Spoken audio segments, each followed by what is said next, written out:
What up, Common Sense Gang? Screw you, Irrational Gang. Today we're talking about good-natured creator Scott Cawthon, who hasn't been in any major heat until just now. In case you don't know what happened, stalkers of Scott found out that Scotty Boy donated large sums of money to the political group he agrees most with. And you might ask, well, what's wrong with that? And you'd be right. Nothing at all. Nothing, like not even a little bit is wrong with that. But you guessed it, the scrunched no-life chode that is Twitter and its users went full-blown special with a fit of rage. Because yes, the party he supports is Republican. Then again, you might also ask, well, what's wrong with that? He supports a different view than some people, or he might agree with other people's views. So what's wrong with having your own view? What's so bad about being Republican? Well, nothing. But in case you don't know, Twitter users like to shape this view that if you're Republican, it automatically makes you anti-LGBTQ, racist, and fascist. Their favorite word, which makes no sense, especially when Twitter users, in fact, believe that only their party should exist, as they are the only correct choice, otherwise you'll be slandered for being racist, or fascist, or anti-LGBTQ. You know what that sounds like, or scratch that, not sound like, but just straight up the exact definition of the word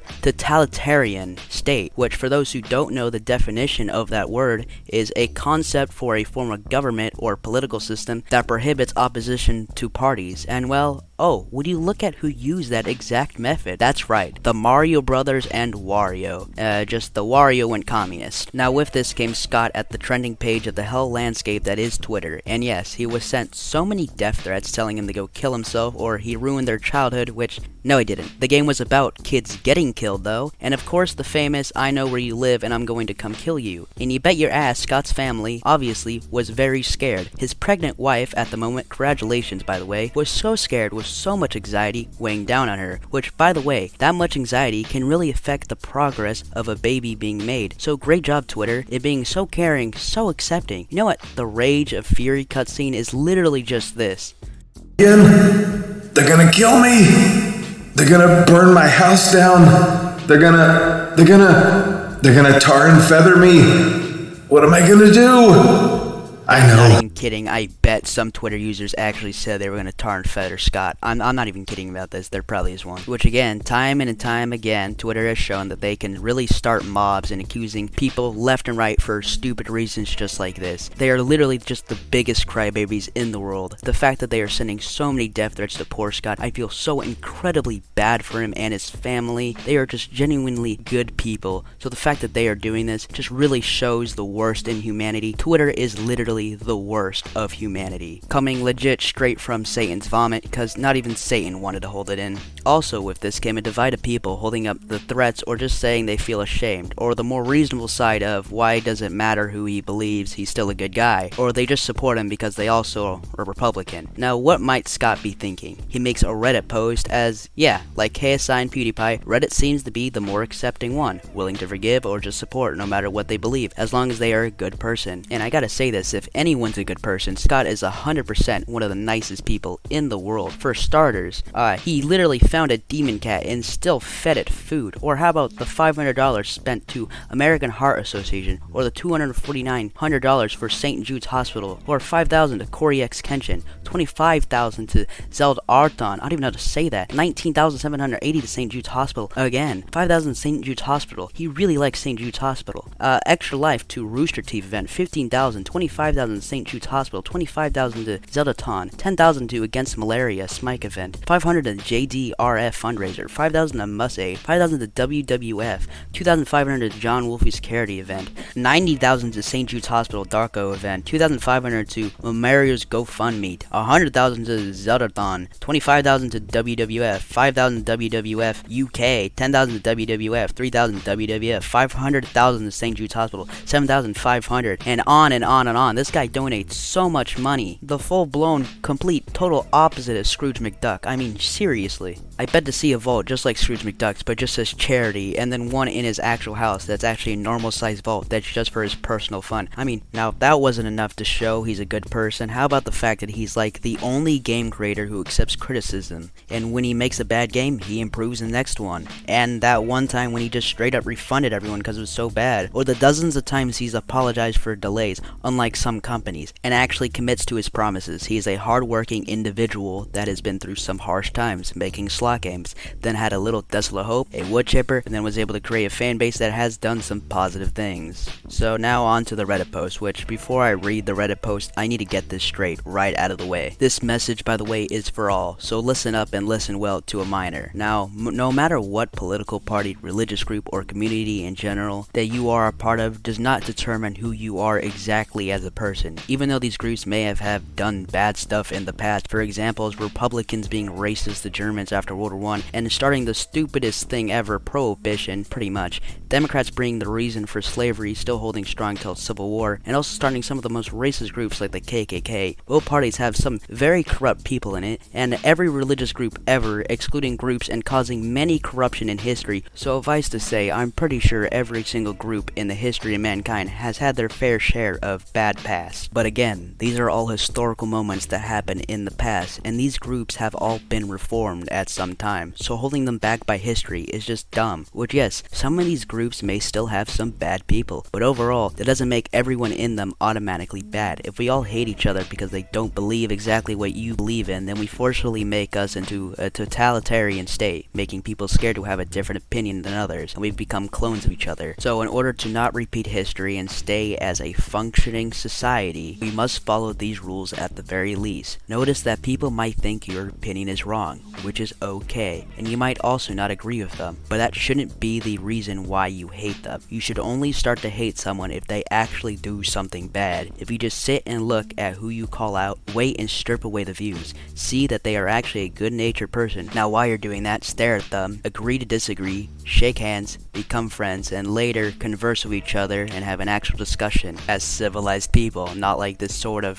tribe mentality these people have of, oh, different, kill them on sight, or in Twitter's terms, send so many death threats that they become suicidal. You know what, here's a good example. I'm an atheist, which means I don't believe in God, and I'm also friends of Christians, Jews, Mormons, Muslims, Buddhists, and my own sister believes in pagan, and I don't even know what that exactly means. All these people believe in a higher power. Now, do I think they're arrogant? No, they believe in something they can respect and follow, and some of them may also think I'm stupid for not believing in anything, but I'm still friends with them, because at the very least, we all got each other's back. Which again, isn't that the whole point of the LGBTQ, upholding their rights to not be suppressed, which is the exact opposite of what Twitter is doing. Twitter needs to get their heads out of their own crusty buttholes and realize that people think differently, and we can still be friends with others who think differently. Now time to read Scott's post. This message isn't specifically directed at the Reddit community. This is just the community that I care about the most and where I chose to post these things. I never cared much for Twitter anyway. Scott, you shouldn't care about a platform that does nothing but hate, so I say just leave. I mean, it doesn't really matter. To say that the last few days have been surreal would be an understatement. I've debated greatly how best to address this, including not addressing it at all, but with so many people from the LGBT community in a fanbase that I love, that's not an option. I like to think that the last 7 years would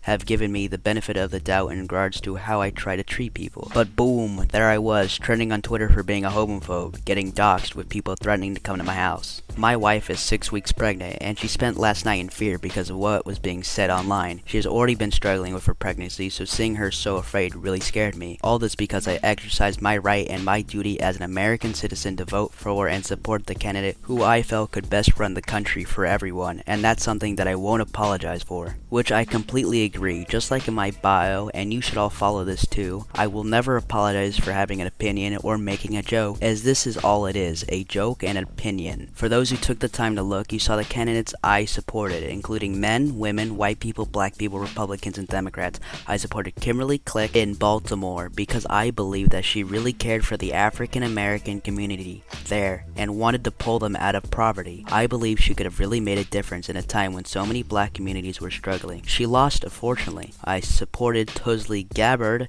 a Democrat, even though I disagreed with her on several issues because I felt she would have been a good and fair president. And yes, I supported President Trump because I felt he was the best man to fuel a strong economy and stand up to America's enemies, a board of which they are many. Even if there were candidates who had better things to say to the LGBTQ community directly and bigger promises to make, I believe that their stances on other issues would have ended up doing much greater harm to those communities than good. All of this explanation, I fear, is wasted, as people don't want to discuss with one another anymore. They want endless apologies and submission. People who are expecting those from me will get neither. Which, boom, mega Chad Scott. Which again, I'm glad Scott isn't just hiding or just being submissive, apologizing for no reason. He's staying firm. So I gotta say, respect was already maxed out from all the charities he donated to, but now it's been maxed out and has even broken to godly respect. I've always been supportive of creators and have tried to treat everyone fairly and treat everyone with dignity and respect. I've never cared about anyone's face, religion, gender, or orientation. I just treat people as people, everyone the same, and because of that I ended up with a very diverse group of people that I've worked with over the years. It wasn't intentional, it just happened that way. I chose people who are best for the job. I treat everyone the same, and I ended up with people from all walks of life in my professional life and my personal life as well. That's the way it should be. That's the way I want it to be. That's the way I will continue to be. I'm a Republican, I'm a Christian, I'm pro-life, I believe in God, I also believe in equality and in science and in common sense. Despite what some may say, all of those things can go together. That's not an apology or a promise to change. It's the way it's always been. If I get canceled, then I get canceled. I don't do this for the money anymore. I do it because I enjoy it. If people think I'm doing more harm than good now, then maybe it's better that I get canceled and retire. I'd accept that. I've had a fulfilling career, and besides, most things that people can take from you are things that never had much value to begin with. I've always loved and will continue to love this community and this fan base, even if someday it doesn't include me anymore. Which, by the way, from reading that, I would love to just read a regular book written by Scott, not just some FNAF book like Fazbear Frights, like, I don't know, like a book about his childhood or something. I feel like it would just be really good. Now with that tangent alone, I'm gonna say this, the post had some actual intelligent people showing support, even those who don't agree with his views. Here are some Reddit examples. The first one, under your closet. Why do people not understand that you don't have to agree with someone to get along with them? Scott never intended to harm anyone and never did anything to people. People are just hateful because he's Christian and conservative. Which, I mean, this comment right here literally just sums up this entire point of this video, by the way. Next one is Armin156.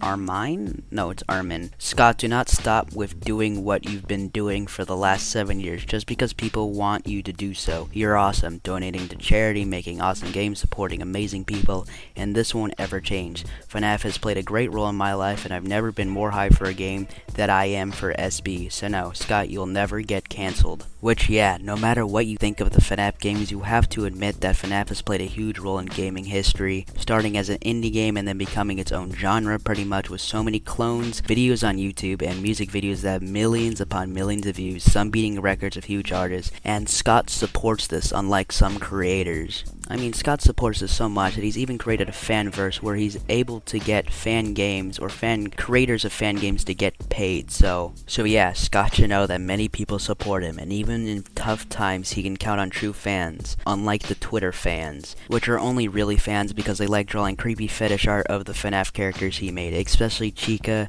And Scott should know this. I know for a fact he does joke about it a lot in his games. You know what? A message to Scott, and I know he won't see this, but like the 0.1 chance he does, I gotta say this. Scott, you've changed the lives of many YouTubers and game creators. Your franchise made it to cereal, to real-life attractions, to books, and soon the movies. Your franchise is an icon, being referenced countless times, and if this many of people who have liked and are even getting paid from your success on YouTube, maybe in succeeding you, will be able to lend a helping hand, as your good karma will not be unchecked. Plus, FNAF needs you, never doubt yourself. Anyways, this has been Radfax, and yes, I'll say it, I'm a fan of games Scott creates, and I hope he makes more, and in fact, I kinda want to see how a new game franchise will look from him, and I hope this drama will calm down, as again, it shouldn't be a big deal. Like, Twitter acted like he murdered someone, calling this an allegation. Anyways, like this video to help in the algorithm, comment your opinion, as it's your opinion, subscribe to keep the channel growing, and go give Scott some encouraging words, because I think he really needs it. Oh, and before you go, just remember, Twitter is calling out for Scott supporting Republicans, but just remember, Twitter harbors pedophiles, giving them reasons like they can't control themselves, codenames like Maps and Peers, allowing so many cringy-ass drawlers making kitty cartoon porn, and even being sued for allowing child porn to circulate, and this still happens. So if you hate someone for not supporting your views, Twitter, well, maybe they don't want to support a platform and its users that make pedos part of the LGBTQ.